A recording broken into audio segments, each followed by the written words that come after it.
নমস্কাৰ বন্ধুসকল, সকলোকে আমাৰ পুথিভঁৰাললৈ স্বাগতম জনাইছোঁ। আজি যি 6 মাৰ্চ 2025 তাৰিখে হৈ গ'ল আছাম পুলিচ কনষ্টেবলৰ ABUB পৰীক্ষা। সেই পৰীক্ষাৰ কিছু প্ৰশ্নৰ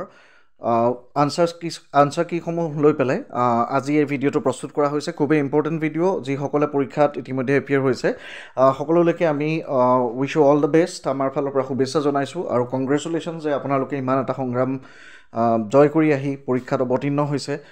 ইমান দিনৰ এটা আপোনালোকৰ ধৈৰ্যৰ পৰীক্ষা হৈছে আজি। গতিকে সকলোকে শুভেচ্ছা জনাই আৰম্ভ কৰিছোঁ।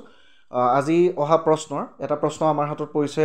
অসম কায়াংকি আৰু কেইনিং প্ৰশিক্ষণ কেন্দ্ৰ ক'ত আছে? কেনুইং প্ৰশিক্ষণ কেন্দ্ৰ, ক্ষমা কৰিব, সেইটো আছে চাৰণবিল, মৰিগাঁও।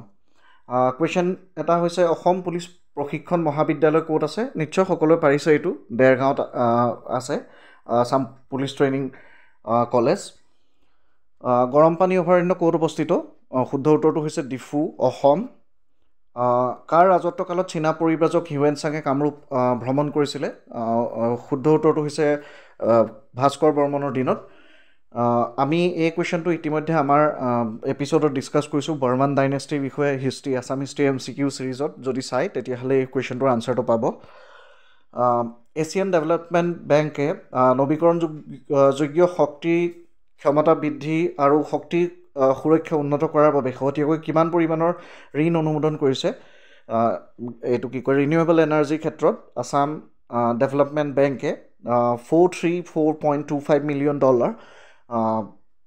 লোন অনুমোদন কৰিছে। শুদ্ধ উত্তৰটো হৈছে সেইটো। 1942 চনৰ ভাৰত ত্যাগ আন্দোলনত তলৰ কোনজনক ফাঁচি দিয়া হৈছিল? শুদ্ধ উত্তৰটো হৈছে কুশল কোঁৱৰক। অসমৰ লগত কোন দুখন দেশৰ আন্তঃৰাষ্ট্ৰীয় সীমা আছে? অৰ্থাৎ অসমে কোন দুখন দেশৰ সৈতে আন্তঃৰাষ্ট্ৰীয় সীমা শ্বেয়াৰ কৰিছে? শুদ্ধ উত্তৰটো হৈছে ভূটান আৰু বাংলাদেশ। আৰু এই কুৱেশ্যনটো আমি ইতিমধ্যে আমাৰ আছাম পুলিচৰ প্ৰিভিয়াছ কুৱেশ্যনছত ডিছকাছ কৰি গৈছিলোঁ। ভাল লাগিছে যে আমাৰ চেনেলটোৰ ডিছকাছ কৰা প্ৰশ্ন আজি পৰীক্ষাত আমি কেইবাটাও দেখা পাইছোঁ। নেক্সট, অসমৰ বৃহত্তম নদীদ্বীপটো ক'ত আছে? সকলোৱে হয়তো পাৰিছে, অসমত আছে। ভাৰতৰ বৃহত্তম নদীদ্বীপ মাজুলী অসমত আছে। The only প্লেটিউ in Assam is, অসমৰ একমাত্ৰ মালভূমি ক'ত আছে? মানে অসমৰ কোনটো হয় মালভূমি? ইয়াত ডেকান প্লেটিউ দিছে, মেঘালয় প্লেটিউ, কাৰ্বি প্লেটিউ আৰু ছোটা নাগপুৰ। শুদ্ধ উত্তৰটো হৈছে কাৰ্বি প্লেটিউ অসমত আছে। আৰু এটা কুৱেশ্যন লগতে আছে, চিহাবুদ্দিন তালিচৰ ফাখিয়া ইব্ৰিয়া তলৰ কোনটো ঘটনাৰ বাবে গুৰুত্বপূৰ্ণ উৎস? আৰু শুদ্ধ উত্তৰটো হৈছে মিৰ জুমলাৰ অভিযান। মিৰ জুমলা অভিযানৰ সৈতে চিহাবুদ্দিন তালিচৰ ফাখিয়া ইব্ৰিয়া তাৰ এটা সম্পৰ্ক আছে। তলত দিয়াবোৰৰ কোনটো অসমৰ অৰ্থনীতিৰ মুখ্য স্তম্ভ? আছাম ইকনমিৰ মুখ্য স্তম্ভ হৈছে এগ্ৰিকালচাৰ, কৃষি কৰ্ম। শুদ্ধ উত্তৰ। কোন চনত অসমৰ চতুৰ্থ তেল শোধনাগাৰ নুমলীগড় সূচনা কৰা হৈছিল? অৰ্থাৎ নুমলীগড় ৰিফাইনেৰী কেতিয়া অ'পেন কৰা হৈছিলে? শুদ্ধ উত্তৰটো হৈছে 1999। আৰু অসমত প্ৰধানকৈ উৎপন্ন হোৱা খাদ্যশস্যবিধ কি? সকলোৱে নিশ্চয় পাৰিছে, ধান। The Kamakhya temple is situated at, এইটো আমি আমাৰ পূৰ্বৰ এপিছ'ডত আছাম পুলিচৰ প্ৰিভিয়াছ কুৱেশ্যনছত ডিছকাছ কৰিছিলোঁ। কামাখ্যা মন্দিৰ নীলাচল পৰ্বতত আছে, নীলাচল পাহাৰত আছে। সকলোৱে নিশ্চয় পাৰিছে। আহোম ৰাজবংশৰ শেষৰগৰাকী স্বৰ্গদেউ কোন আছিলে? স্বৰ্গদেউ পুৰন্দৰ সিংহ।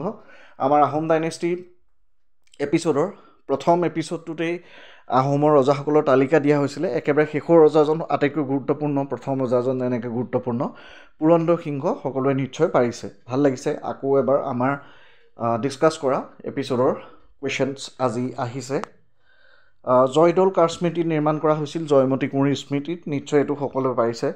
নিম্নলিখিত জিলাসমূহৰ কোনখন জিলা বৰাক উপত্যকাত অৱস্থিত নহয়? মৰিগাঁও বৰাক উপত্যকাত নহয়, বাকীকেইখন বৰাক উপত্যকাত আছে, শ্ৰীভূমি, কাছাৰ আৰু Hailakandi. Which of the following kingdoms was finally annexed into Ahom kingdom by Swargadeo Rudrasingha? Swargadeo ৰুদ্ৰসিংহই অৱশেষত আহোমৰ সৈতে সাঙুৰি লোৱা সাম্ৰাজ্য কোনখন আছিলে? ডিমাচা কছাৰী কিংডম। শুদ্ধ উত্তৰটো হৈছে অসমৰ প্ৰথমগৰাকী মহিলা মুখ্যমন্ত্ৰী। এইটোও খুব এটা কমন কুৱেশ্যন, প্ৰায় আহি থাকে, ছৈয়দা আনোৱাৰা টাইমৰ। নিশ্চয় পাৰিছে আপোনালোকে। কাৰ ৰাজত্বকালত ইটা আৰু চূণ চুৰকিৰ মিশ্ৰণ কৰি ৰংঘৰ পুনৰ নিৰ্মাণ কৰা হৈছিল? বৰ্তমান আমি যিটো ৰংঘৰ দেখা পাওঁ সেই ৰংঘৰ পুনৰ নিৰ্মাণ কৰিছিলে স্বৰ্গদেউ প্ৰমত্ত সিংহই। কাৰেক্ট আনচাৰটো হৈছে অপশ্যন ডি। আৰু নিম্নলিখিত কোনটো এটা নিষ্ক্ৰিয় গেছ? শুদ্ধ উত্তৰটো হৈছে অপশ্যন ডি নাইট্ৰজেন। 1894ত অসম কৃষক বিদ্ৰোহ কোন ঠাইত সংঘটিত হৈছিল? শুদ্ধ উত্তৰটো হৈছে পথৰুঘাট। পুৰুষৰ ICC T20 বিশ্বকাপ 2024ত কোনে শ্ৰেষ্ঠ খেলুৱৈ পুৰস্কাৰ লাভ কৰিছিল? শুদ্ধ উত্তৰটো হৈছে জসপ্ৰীত বুমৰাহ। 2034 চনৰ ফিফা বিশ্বকাপ ক'ত অনুষ্ঠিত হ'ব? শুদ্ধ উত্তৰটো হৈছে ছৌদি আৰেবিয়া। কোন দেশে ষ্টেণ্ডাৰ্ড মিছাইল 6 উদ্ভাৱন কৰিছিল? শুদ্ধ উত্তৰটো হৈছে আমেৰিকা। আৰু PPM সুৰজ পৰ্টেল কোন মন্ত্ৰালয়ৰ দ্বাৰা ৰূপায়ণ কৰা হৈছে? শুদ্ধ উত্তৰটো হৈছে সামাজিক ন্যায় আৰু সবলীকৰণ মন্ত্ৰালয়। ভাৰতৰ প্ৰথম AI নগৰ কোনখন? শুদ্ধ উত্তৰ হৈছে লক্ষ্ণৌ। এটা কুৱেশ্যন আমি আধাডোখৰ পাইছোঁ। এই ইউনিক ৰিকল ফিচাৰ, এই ৰিকল ফিচাৰটো এটা নতুন টুল, এইটো আৱিষ্কাৰ কোনে কৰিছিলে সুধিছে, আৰু সেইটো মাইক্ৰ'ছফ্টে উলিয়াইছে। গ্ৰীণ অস্কাৰ, হুইটলি গ'ল্ড বঁটা বুলিও কোৱা হয়। গ্ৰীণ অস্কাৰ 2024ত কোনে পাইছিলে? শুদ্ধ উত্তৰটো হৈছে ডক্টৰ পূৰ্ণিমা দেৱী বৰ্মন। কোন সংস্থাই শিশু পুষ্টি প্ৰতিবেদন 2024 প্ৰকাশ কৰিছিল? শুদ্ধ উত্তৰটো হৈছে ইউনিচেফ।